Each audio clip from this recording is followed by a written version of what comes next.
We need a rhythm section, and if we get, I guess you want a couple of horn players too, or Greg wants a couple of horn players. If you,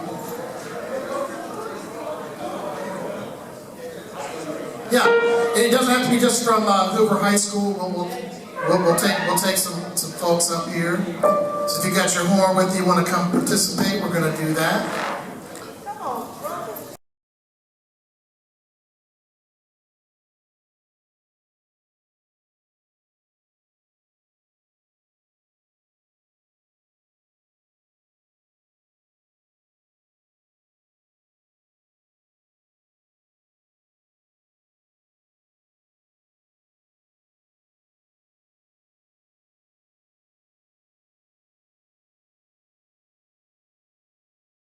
Give us a few minutes here, and I know there's probably some other people who want to play. I figure what we do is we try to pick a couple general formats that are very common in jazz and blues, and which one of them is blues form, and just American Western music of all kinds. The 1 chord, the 4 chord, the 5 chord are known throughout the entire world, and it's actually part of our inherent passed on knowledge from generations. It's pretty amazing. The universal spirit of music, how the same fundamentals apply to almost every kind of music. So we're gonna see where we are as a group today, and let's have some fun. So I'll tell you what we'll do. We'll let the rhythm section play 1 chorus, we'll open out the group. I may stop you guys and discuss rhythm section sound first before we play. I'm gonna tell the audience too. We're gonna address something by, rather than just jamming, we're gonna address musical fundamentals. So the first thing we're gonna do is find out, give our rhythm section a chance to not only play together and work out some cobwebs, but also to collectively find a rhythm section sound, and we also call it a rhythm section balance.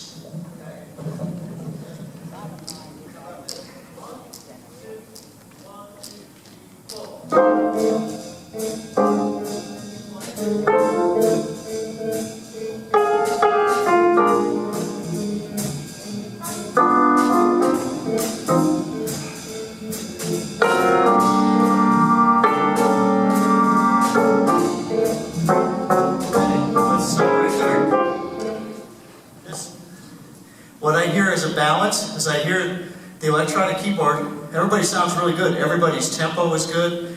We're listening, but that's what I would call an out of balance sound, because the piano keyboard is very, very, very present. The drums are playing very, very soft. The bass is playing very, very soft. Let's see if we could have nothing change with the keyboard, and see if we have the rest of the rhythm section try to merge within the sound of that, okay? So which means we're all going to have to play a little more. Don't be afraid to dig in a little bit. It doesn't mean make hard. Also, in terms of singing, experiment with playing all the way out here. And see which one builds up the most sound, but it's not loud. Okay? Let's share that with our friends. I asked our drummer to experiment with where the stick is hitting the cymbal, from all the way from the crown to the edge of the cymbal, and there's different sounds. There's particular parts of the cymbal that fill up the room with way more sound, even though you're barely playing. So we call that the sweet spot for the sound of the instrument. So it's like if you play golf or baseball, it's when you hit the ball a country mile and it feels like a feather.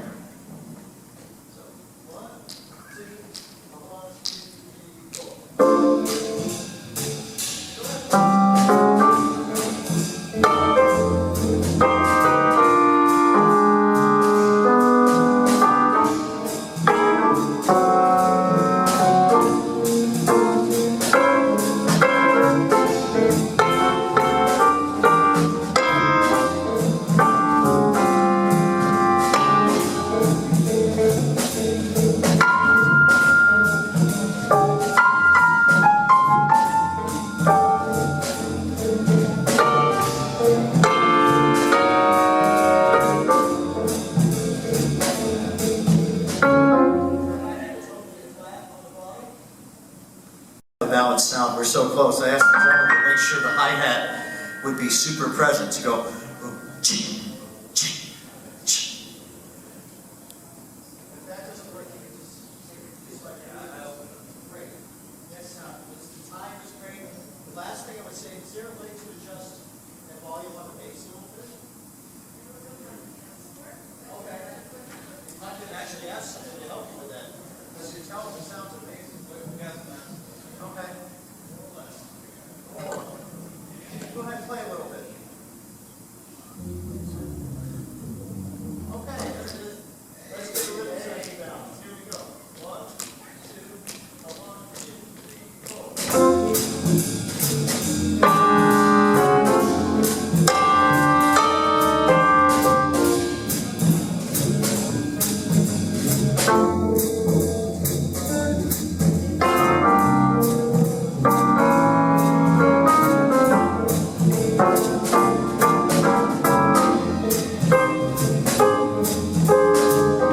That sounds balanced, right? Can everybody hear everything?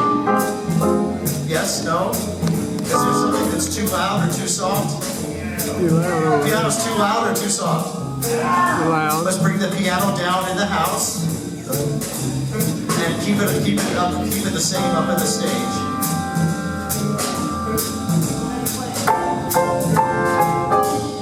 Is it coming down? Okay, keep playing.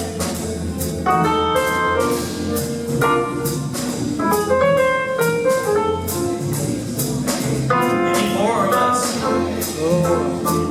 We need more bass in the house, less bass on the stage.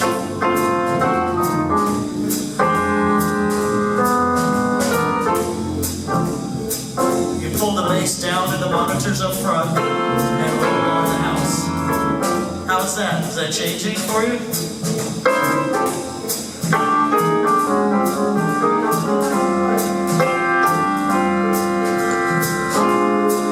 Is it better?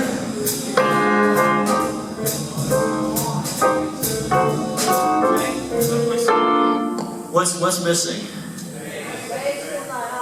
You need a little bit of bass in the house, and turn down the bass in all the monitors up here. We can deal with that too when we do rehearsal and sound check stuff. But now we have a group sound. Let's get to play. We'll do the best we can, and we can have more bass on from the bass amp and less in the house, or that might help to balance it. But you work with that while we're going to move on and play the melody. And we're each going to take a 2-chorus solo, which means 2 times around. And I'll start. Okay? 2 sections for 1 chorus. I'll play the melody for 1 chorus. Then we all know the melody, join in, we'll play the melody for the 2nd chorus. And we'll start. We'll go around. Let's make it 12 sessions each because we don't have an hour. Okay? Here's the rhythm section. So 1, 2, 1, 2, 3, 4.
First number in the clinic.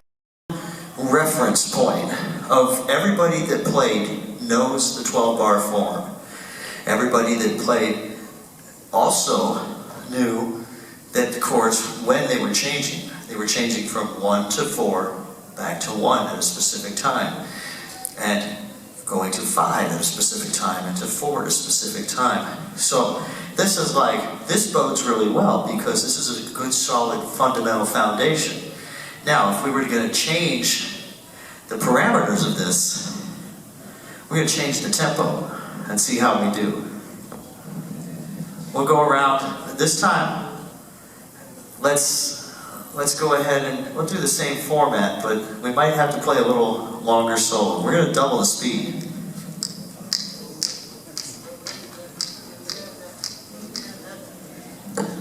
This is a practice technique that I like to use, like starting at having an idea of a fast tempo in mind, but I'm going to want to start practicing at a slow tempo so I have time to actually think. That's one concept. Another concept is to play as fast as you can and to see what ideas that might inspire and then break it down. But either way, some very slow practicing is involved. So let's see. We're going to do the same thing, 12 measures each, because I want to get some more people up here to play and answer some questions. And They can be about trumpet or anything. So here we go. We'll do the melody too.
Start.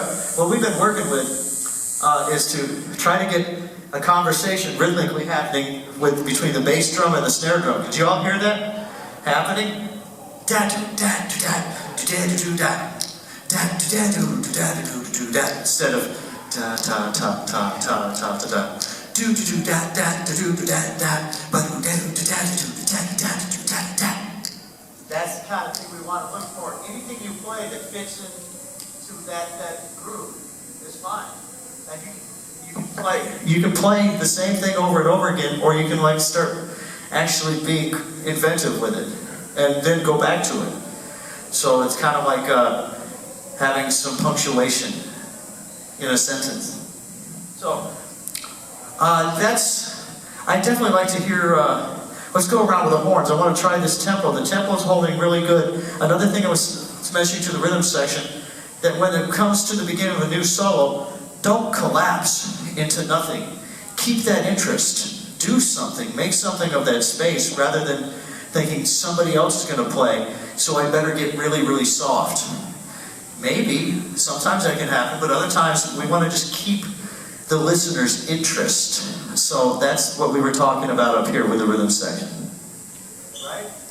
everybody's interested. Let's go around another way with the horns, one chorus each, and then we'll try to move on. See if you can keep that dance feel to play. 1, 2, 4.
I've been trying to get everybody on the same page up here a little bit.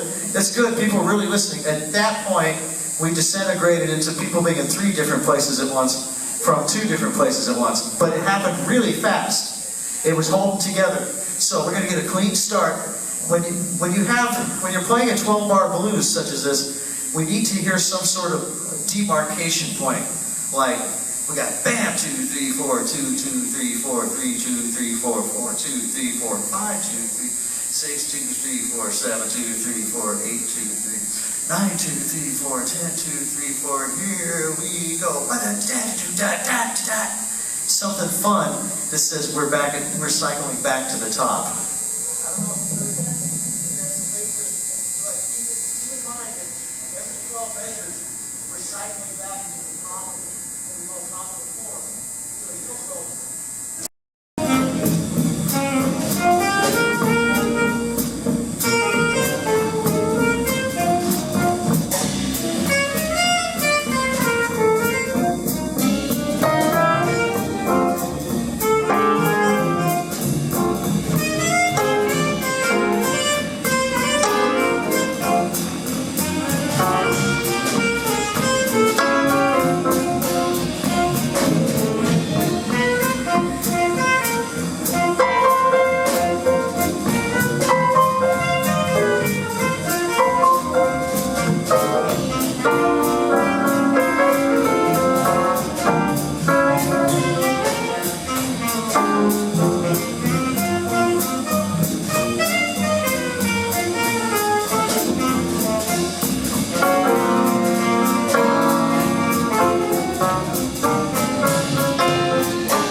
we want to thank everybody up here for playing. It is a great bring. Are these students great? It's awesome. This is really fantastic. Did you notice how much interplay was happening with the drummer and the percussion player? That's great. Yeah. Did you all hear that? All the rhythm ideas we were changing? It's like talking to each other. That's basically kind of what this is the ability to talk and the ability to listen to each other and with each other. That's kind of what this is. And those that don't know, Greg, can you?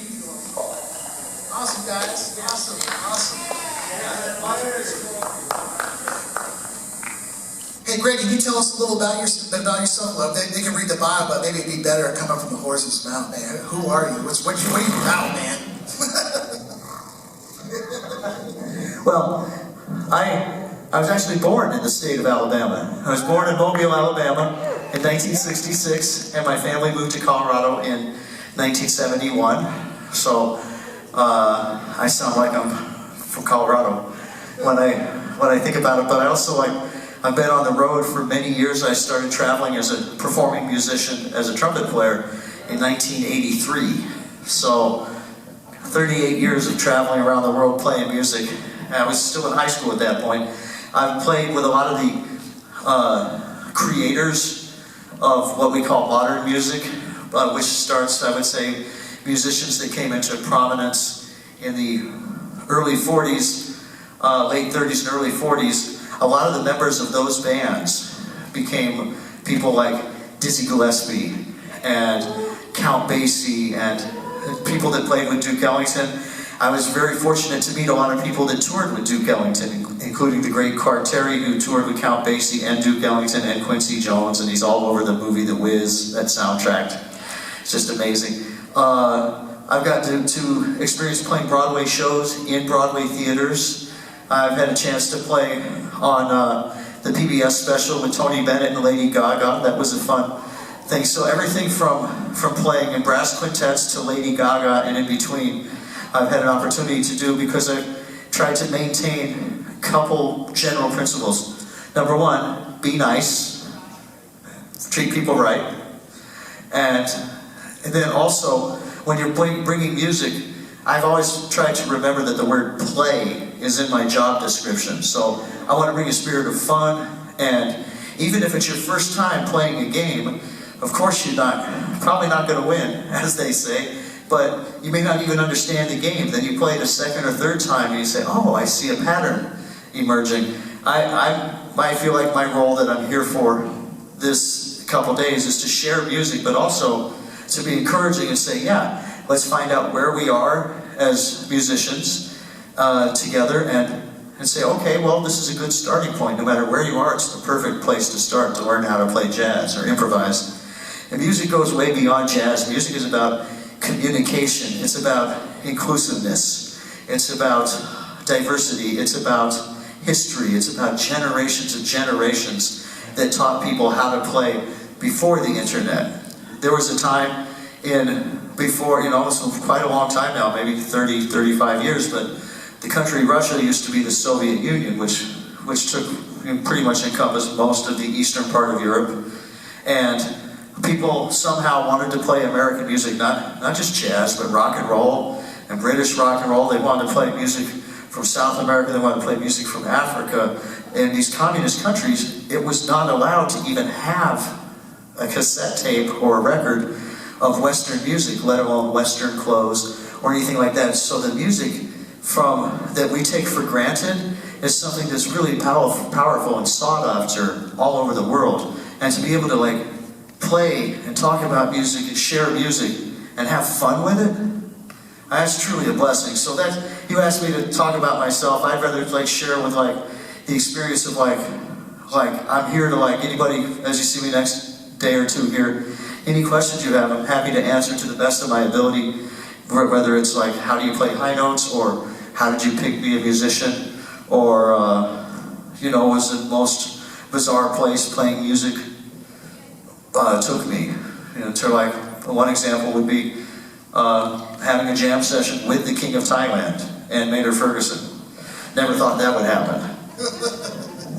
Maybe this is a good opportunity, speaking of questions. Does anybody have any questions either on stage or perhaps out in the audience? any questions or things that Greg can demonstrate or ask.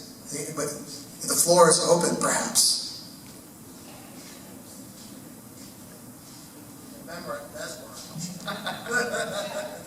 There you go, Delta's got one. Somebody got one? Stay right behind you. Shout it out. So you started improvising. How did you go about practicing that and then move that to the level? Question was, when I started out improvising, how did I do that? And how I incorporated that into my life. The honest answer is that I was making it up as I went along. As we do in life, we have certain rules and parameters and things to exist, and we choose to either go with the flow, against the flow, or be neutral on the matter.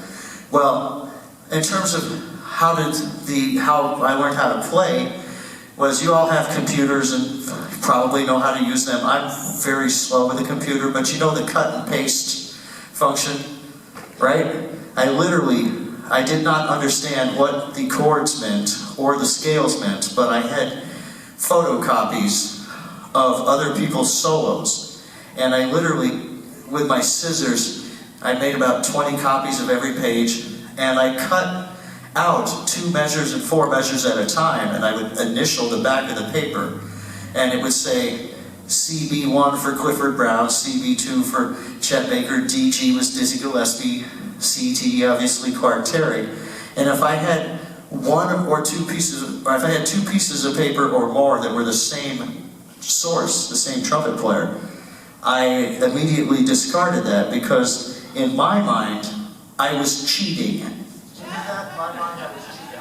Okay. So, but as it turns out, that's the process of how to assimilate how to play music in the same way that we learn how to speak. We don't go like, oh, elevator. We start with mama, daddy, because that sound, it has a purpose, it has a response. It's ingrained in our human nature to communicate.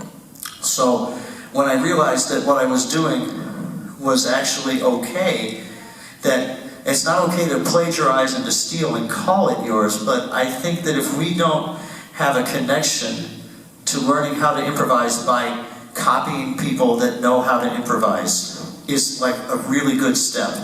So I believe the 5 stages are imitation, repetition, assimilation, improvisation, and then innovation. So what that means is imitation. You imitate what it's like to play like somebody that knows how to play, in the same way that you imitate somebody before we even know it. Our brains are incredibly active, like 6 months to 2 or 2.5 years old. That's the best our brain's ever going to be, because it's taking on information on such a high level. And it's a language. Like, how can any baby, like, basically learn how to communicate in whatever language they're born into? That's astounding. So we have to, number one, trust that we are already equipped with this brilliant blessing of our minds and creativity and choice, and the part of the world that we're in, we have access to that more than in other parts of the world. So in terms of like learning to improvise and how to apply it to life, I imitate behavior and ideas that I respect and that makes sense. And then through repetition, I might learn how to, I'll give an example. I'll learn how to like not say everything I think all the time. That would be a discipline, a repetition. So I imitate somebody that knew when to speak up and when to listen. Same thing in music. You imitate somebody that knows how to play and you like the way they play. You do it often enough, that's repetition, for assimilation. It becomes part of your natural language. I no longer have to think about saying the word microphone. At one time in my life I did. I don't remember when that was, but I don't have to think about it. I've assimilated that. Now I have all that information. Improvisation is where you try to make something with everything that you know, and everything that you also know intuitively through experience. Then, when you come out and play, what I just did, I played in the moment with what I had. That was improvisation. Innovation would be creating a band to like actually rehearse and do something maybe even more complex and fun and adventurous with it. That would be innovation. So, in a nutshell, that's how I learned to play, and that's how I'm learning to apply that to my life. Great question, dude. Do we have, I hope that wasn't too long-winded. Yes, we have one in the back there. How has jazz changed since you've been playing? How has jazz changed since I've been playing it? Wow. In some ways, it has changed a lot in the sense that the access to jazz has changed more than ever. With the internet has brought an exposure and an acceptance and even just an exhibition to more people in the world of what's possible with the music that we call jazz. At its origin, the word jazz was not a friendly term. So there's a lot of discussion as to like, in today's commercial world, the word jazz, like for example, Air Canada's budget airline, they call it jazz because it's cheap. And that's kind of like, really? But whatever, I mean, to that degree, to the musical aspect, I think the overall state of affairs is players are growing and there's more players playing than there were certainly in my teens and 20s and 30s. For example, going to New York and being a jazz trumpet player that could solo in most keys and read really well and maybe play first trumpet and play a bunch of different styles. That wasn't that common. Now it's really common to have trumpet players that play first trumpet, lead trumpet, they call it, classical trumpet. They compose, they arrange, they do Pro Tools, they play every kind of world music trumpet. I have several friends that are into quarter tone playing, so the bar has been raised in terms of the interest and the numbers of people that are interested in playing and being creative and having the courage to try something new. The thing that hasn't changed about it is, in my experience, is that for the most part, if it has a melody and has a rhythm that feels good, that hasn't changed. Sometimes I think in the artistic pursuit to be different, we can sometimes lose sight of part of the mission of being, I don't know if mission is the right word, but for me it's kind of, I feel like I have a role of being a trumpet player so I can help somebody tell their story. In other words, I can play in bands where I'm an essential part of that engine. There are other people that have their story to tell, like their own brilliant story, that they have other support players, they have a lot of connection to what we call jazz music. But I think the thing that's changed the most since I've been playing it is the focus on going back to small group playing, where playing in combos was more the norm. Say when I was growing up playing, everything was all about big band, which I also love. I absolutely love big band. So I think what's changed is there are more players from all over the world that have been exposed to jazz and have created enough spirit in their own community for it to have a life of its own. I think it's very important that we don't lose the aspect of community in music, well, just in general, but particularly in music. I live in Denver, Colorado, and we have 5 or 6 different pockets of all great musicians. And we've just started in the last couple of years where we play with each other instead of always playing with the people we know. We try to create some different combinations of people. So that's another long answer for how in some ways it's continued to evolve. That in itself is what it's about, is the evolution and inclusion and creativity. I also think in terms of instrumentally, the last great change in the way people play what we call jazz music is happening in the trombone world. The trombone world is amazing, right? The new players coming up playing trombone defy the limitations of the instrument. So, like the folks on the Lincoln Center Jazz Orchestra, Vincent Gardner and Elliot Mason and Chris Crenshaw, that band, and Maria Schneider's band, Ryan Keverly and Marshall Jilks, and Michael Deese has his own band and teaches at Michigan State. These are some players that truly like changing the way people play an instrument in the same way that, say, like Charlie Parker changed the way people approach saxophone. These players are changing the way people play trombone. Sorry, I hope that wasn't too long, but that's really such a cool question. Thank you for that. We have one over here.